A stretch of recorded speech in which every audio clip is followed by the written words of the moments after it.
What's going on, everyone? It's your boy Malik Washington, back at it again with another episode of Breaking Mental Barriers. I hope everyone is doing well wherever you all reside. I'm going to dive right on into the topic. Ladies and gentlemen, there was a situation that recently happened outside of our own country. It specifically happened in another continent known as Africa, specifically in the country of Uganda, where Parliament actually got together, had a discussion, and they actually passed a bill that was in reference to banning the LGBTQ from their country, from the sites of anyone that is an official who might catch or find anyone who particularly is practicing any activities knowingly related to the LGBTQ. But not only that, anyone who even merely identifies as such or is known for identifying as any of those labels, such as lesbian, bi, gay, transsexual, queer, these people can, the penalties for it can either be by death, or it can be by motion detected at the front one, or or it could be a lifetime in prison, right? So on the other side, there are those within the Christian community who actually do agree with this legislation. In fact, some believe that it was necessary in order to continue God's work, and think that it's okay to essentially kill any and everyone that isn't of the influence of God, that pretty much follows their own path, their own life, and they're not bothering anyone. And in the life of these individuals who choose that lifestyle for themselves. Now, as a full disclaimer, I want to say that I in no way, shape, or form support neither endorse the LGBTQ, but I will defend someone's right to be able to live and breathe as they should and choose, right? In other words, if you wish to identify as lesbian, gay, bi, transgender, you name it, that is totally your choice. You're a grown adult. You should be able to do whatever the hell it is you want to do. At least in our country, that's the way these things typically work. And our politics and our rules and our regulations isn't everyone else's. So, but we all can have an opinion. We all can express how we feel about it. We all can have a discussion about how it's, whether if it's right or wrong indifference to pass this legislation. Now, it's understandable. Some people may dislike and maybe even hate the LGBTQ at that. And you can't do nothing about someone's internalized disliking or hatred of something, right? We all have things we like or dislike about things, but nonetheless, it doesn't mean we have to do any harm to them. And it seems like in this case, it's in direct harm of them. Matter of fact, it prevents them from being able to live exactly how they wish, and it prevents them from being able to breathe if they are caught doing so. Such laws are very draconian in nature, and it prevents people from being able to live a full pursuit of happiness and liberty and the way that they wish to live.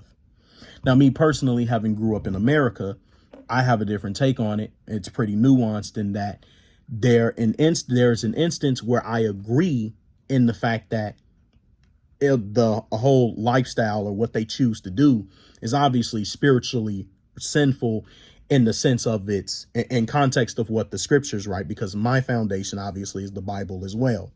But I read the scriptures thoroughly, and I'm sure many of you who study the scriptures have read it thoroughly as well, hopefully.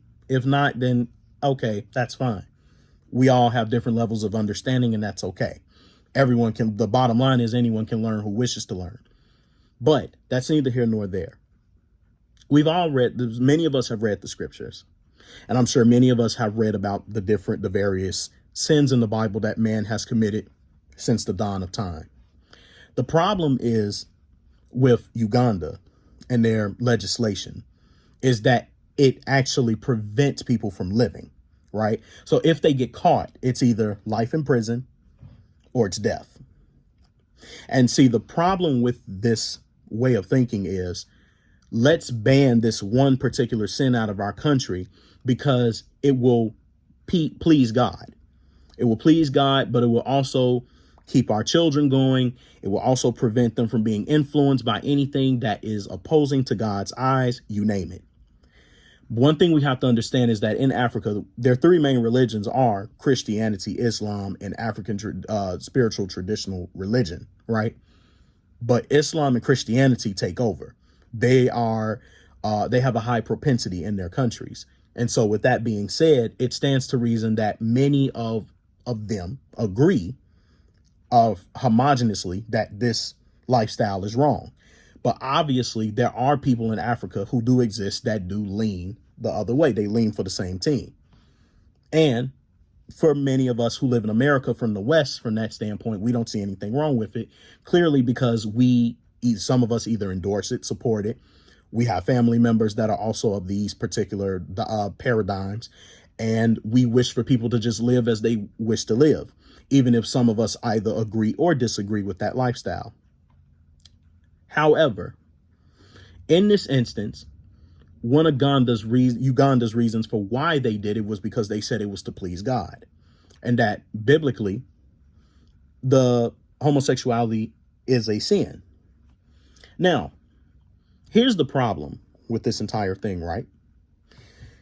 We know homosexuality is a sin in the scriptures, but we also know that there are other varying degrees of sin in scripture that are also wrong too, but not just merely wrong, not wrong to the point to where they can just merely be forgiven. There were sins in the Bible outside of homosexuality that were actually considered not only just abominations, they were death-ridding as well.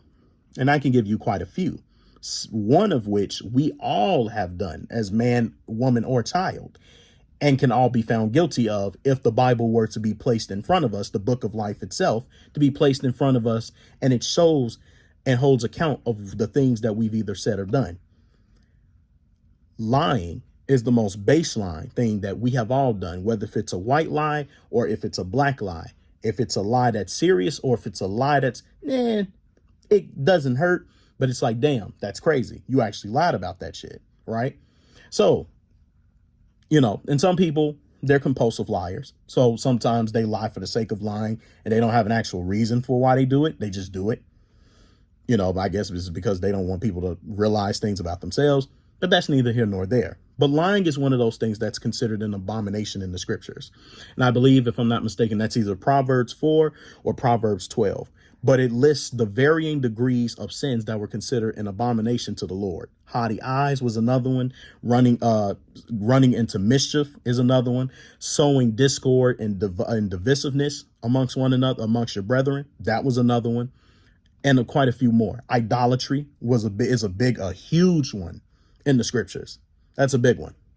One that can be considered death-ridding. In fact, so much so, God had commanded Moses to get 12,000, either 10 or 12,000 Levitical priests to go and kill Israelites who were worshiping idols outside of him. Although I don't think it was in Moshe's best interest to do so, but he was commanded by God nonetheless, and Moshe followed, and he got those men and they went and killed the idolaters. Now, on record, I have not seen in the Bible where man has killed homosexuals. I have, however, seen on record that the one and only person who has only been known throughout the scriptures to have killed homosexuals because of the fact that they live that way is God himself. I haven't seen anyone else do this. I haven't seen anyone else commanded to kill homosexuals because of this. Now, Uganda says that they do this because they believe this pleases God. Banishing something doesn't necessarily please God.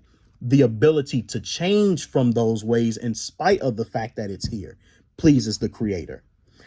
What do I mean by this? America has tens of thousands of laws. Some things that you are not even supposed to do. Some things that might either get you killed, some things that will put you in jail, some things that will fine you. We have laws today that are even petty, even amongst the LGBTQ themselves, that if you do something as simple as misgender one of them in a state like New York, you can get fined for it. In which I totally disagree with that. Nonetheless, I don't agree with killing them. I don't agree with taking out their lives. And one thing we tend to do as human beings, when we fall into religion, many of us become very self-righteous to the point that we don't see past our own selves. And this is why I say, especially to the people of Uganda, the politicians, especially more than anybody, tread carefully with these laws that you're passing, including the LGBTQ laws. While I don't agree, neither endorse them, I will defend their right to be able to at least live and breathe. It doesn't hurt for them to do that, right? It doesn't hurt for them to go and live their lives as they so choose. They're not bothering anybody. And it's not your job to pretty much police them on who, let's be honest, who they're sticking their private parts in. That's none of your concern. That's their concern. And if they hurt themselves in the process, that was their choice.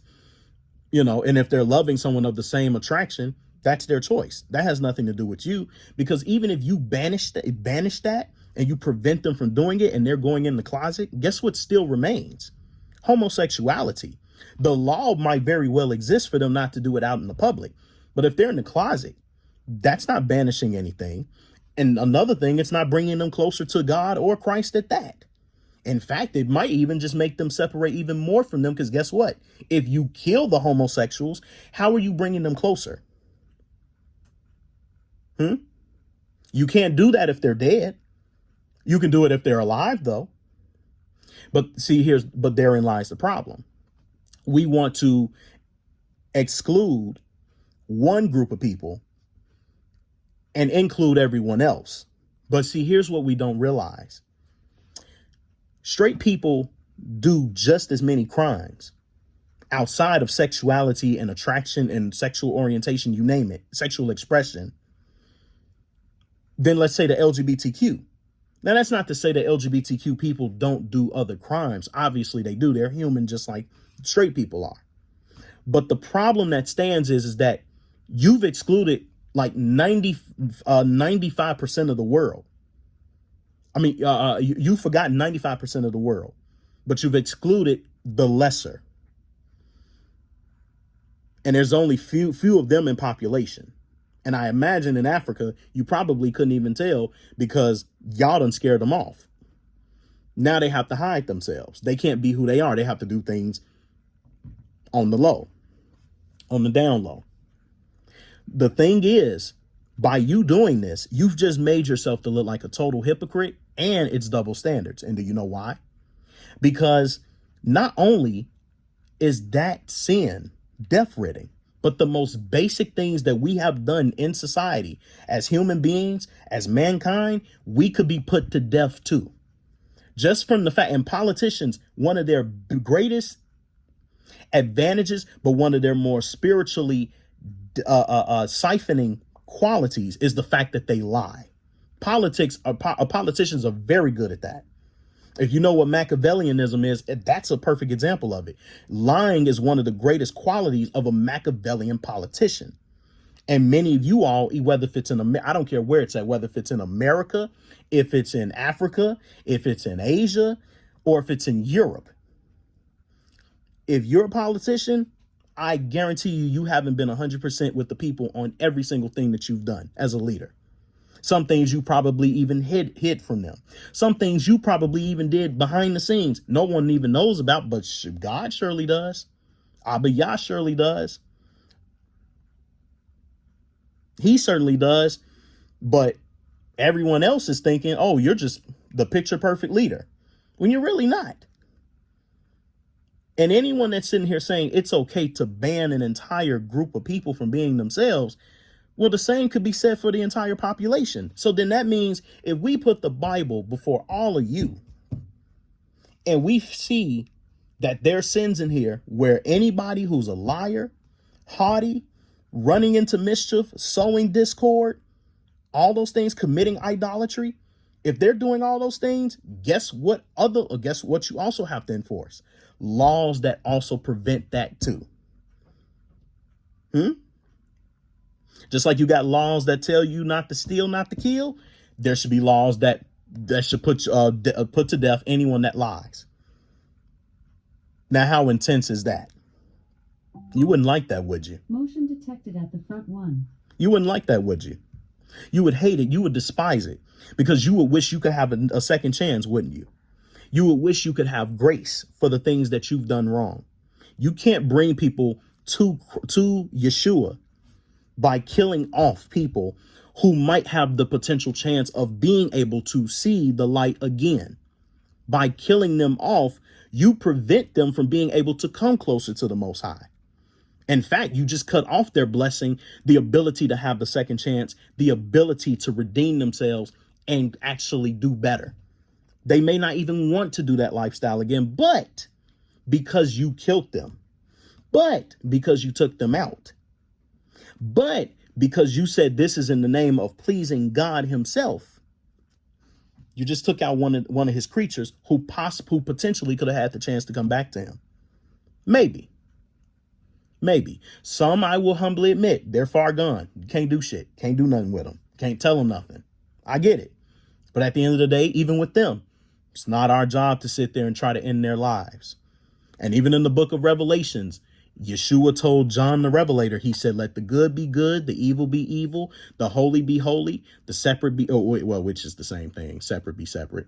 But basically what it's saying is, for the Lord shall return and judge all. It's not our jobs to sit here and try to tell the homosexuals what they can and cannot do. We can preach according to our Bible what it says about homosexuality, how it's right, how it's wrong, and how to God that it's deafening to the spirit. But at the end of the day, it is not our job to sit up there and take them out or prevent them from living because they don't agree with our lifestyles. And I'm quite surprised that some Christians saying that they agree with that legislation, because some of you all right now are going through what you tend to call persecution. And you say that a lot of the secular people are hating on you right now because of because many of you are pro-life and you're against abortion. Many of you follow the Bible and many of you get beat up because of it. And it's been said that the most religious people that get persecuted all the time are Christians. Second to them are Muslims. You name it.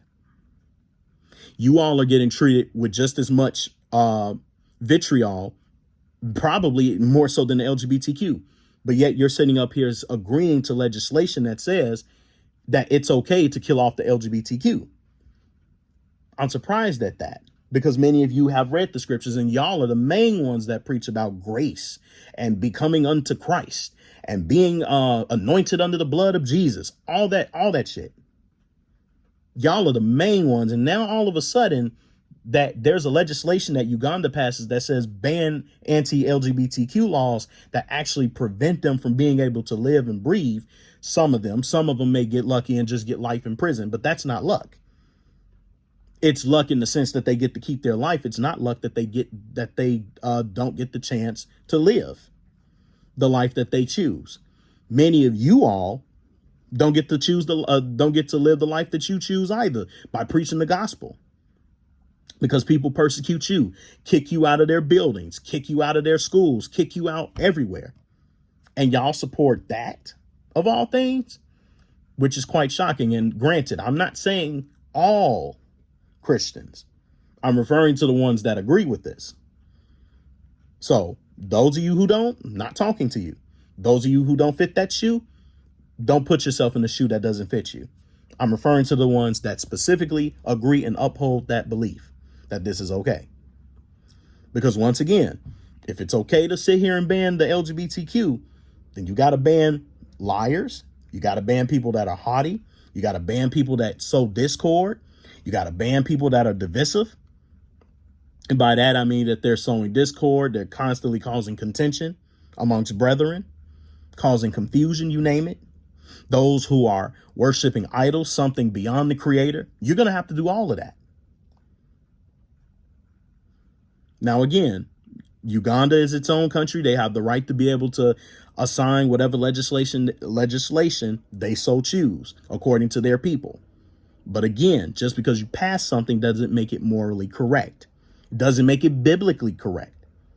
And in this instance, this is not necessarily correct. It's wrong. But a lot of people are guising it as something right in the name of their own belief system. But their own belief system is actually quite against that, for the simple fact that people who come into the faith, or specifically those who try to love the Lord with all their heart, mind, and soul, and try to love their neighbor, one of the things you don't do is try to kill them simply because they're living a life